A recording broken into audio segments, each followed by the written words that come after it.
All right, guys, welcome back. Today we have a very special breakdown. We're going to talk about the Jiri and Alex Pereira fight. It's one that we didn't really expect because who expected Izzy to knock out Alex and have him move up to 205? But we have a badass title eliminator. No, it's for the It's title. a title. Oh shit! It's for the title. Yeah, just because Jamal Hill relinquished the light heavyweight belt. Okay, so even better for the actual title. So these guys are gonna go at it. But today we're gonna break down kind of like basically the striking of the two, because we essentially believe is going to be mostly striking, especially from Alex. We saw some groundwork from Jiri, but not much. He's an unconventional striker, and Alex is more of a traditional Muay Thai striker. So it's going to be kind of a situation where you have one traditional dude who's going to be waiting for counter, and Alex, and then you have Jiri, who's very low, very Conor McGregor-esque down here. He shoots from his hip. So we're gonna kind of break down, and basically we can just start off. What are you gonna say? Yeah, so first of all, we have Jiri, who hasn't fought since UFC 275, so that was last June, where he actually fought Alex's partner, Glover Teixeira. So we're gonna see basically what Alex could pick up from Glover, just considering the fact that the fight that Glover had with Jiri was really close. Arguably, Jiri was losing that fight until he finished. Until he got that submission towards the end. But of course, as you mentioned, we have a guy that's been out for almost a year and a half, and then on the other hand, we have a guy that's been, he's fairly new, right, to the MMA world, but at the same time, he's been fighting the elite of the elite, like the top guys. He he won the belt, lost the belt, and then again, like before he even won the belt, he actually beat the champion. That's actually Sean Strickland. So we have a guy that hasn't really missed a beat. He's been active. He's been fighting the best of the best, and another guy that's been on the sideline with a torn shoulder. And in the sport of combat sports, right, in general, you need your shoulders basically to fight. If not, ask with all due respect, ask TJ Dillashaw. But we have a guy that, as you mentioned, that's very unusual, unorthodox, right? Like really weird style, and I think that's gonna play a factor, bro. The fact that he hasn't been in the octagon in over a year, just because of his style, right? His style is like very explosive, very unique. Like to punch from down here, you need some type of explosiveness and speed, right? Like it's not the same thing like being conventional right here, right? Like I just feel like it's like all of this will actually play more in favor of Alex, if I'm being completely honest, just because of the fact that like he's there, he's fresh, right, for the most part, like he's in rhythm, and Jiri's just basically coming off of the sidelines with with an injury, and at the same time it's like he's not coming in and he's like getting a tune-up, like he's getting like the best of the best. Also seeing Alex at 205, so he's not drained. He, with the two fights at 85, he doesn't admit it, but people speculate that he had a hard time because he's a big dude. He's a skinny frame, but he's tall, and he has a lot of muscle. So we've seen Alex, who's not cutting weight or cutting as much weight, probably balloons up to maybe 220, like a heavyweight. So, and we're getting Jiri, who is fighting mental demons, also fighting physical demons. His shoulder's a big one. Yeah, it's a big one. For style too. It's a very big one, because he relies a lot on these here. And he needs explosiveness because he did have to cover more space, because he is, he fights kind of a weird down here, so he has to cover more space. And Alex straight down the line, very traditional Muay Thai. So I agree, Alex does have an advantage, because assuming that Jiri's shoulder is going to give him some problems, one, he's going to beat him straight down the line. For sure. Even if Jiri has his shoulders 100%, I still think his Alex's pedigree with striking is going to allow him to beat him down the line a lot more. Also, one thing that we would give Jiri respect for, because he does kind of change the style, so he switches stances a lot, which creates a distance and closes distance differently than say Muay Thai. Muay Thai is kind of more traditional, more linear, more forward, backward, side to side.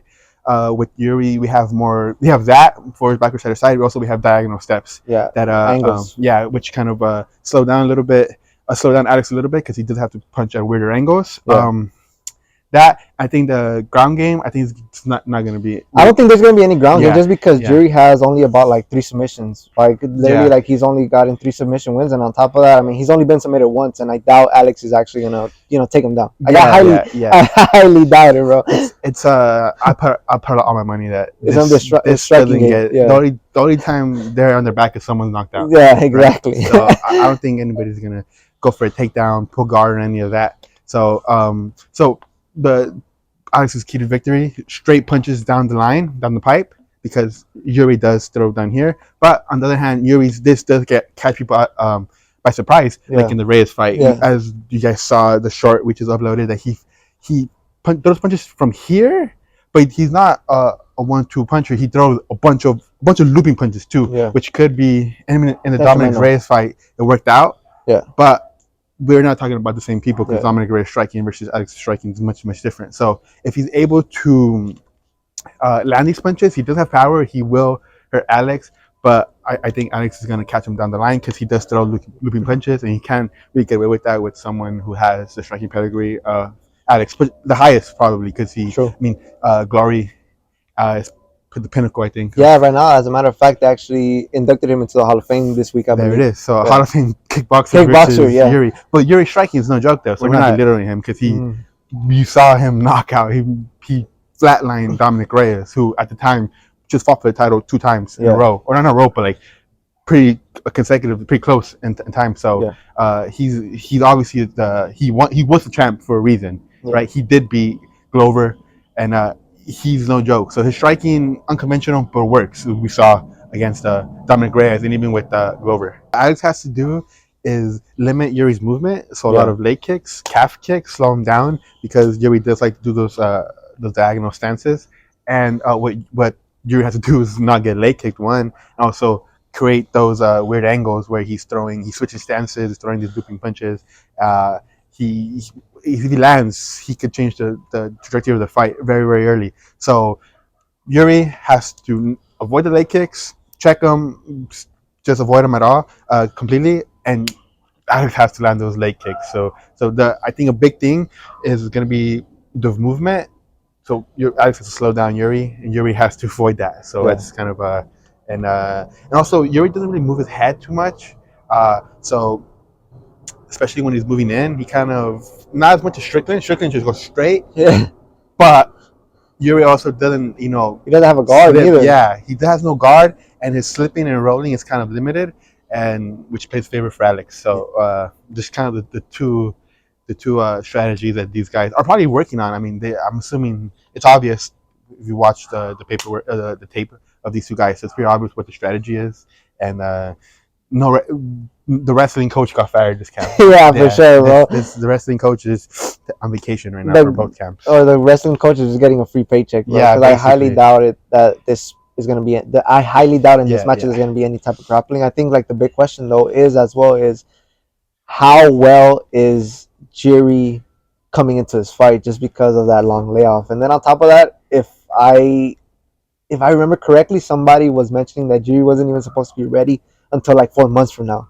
So that's also like a big question, which I don't really know if it's real news or not, or if it's something that's factual. But from what I've heard, our sources, also by sources, is that Jiri wasn't even supposed to be ready until 4 months from now. So I don't know. But like I said, like if I was a betting man, I'd probably bet on Alex. So yeah, that's basically it. So we got to see how Yuri comes in, and that's going to be a key. If he's 100%, and then we have a fight on our hands. If he's not, then we'll see how we can land the punch and get lucky. But I'm hoping he's 100%.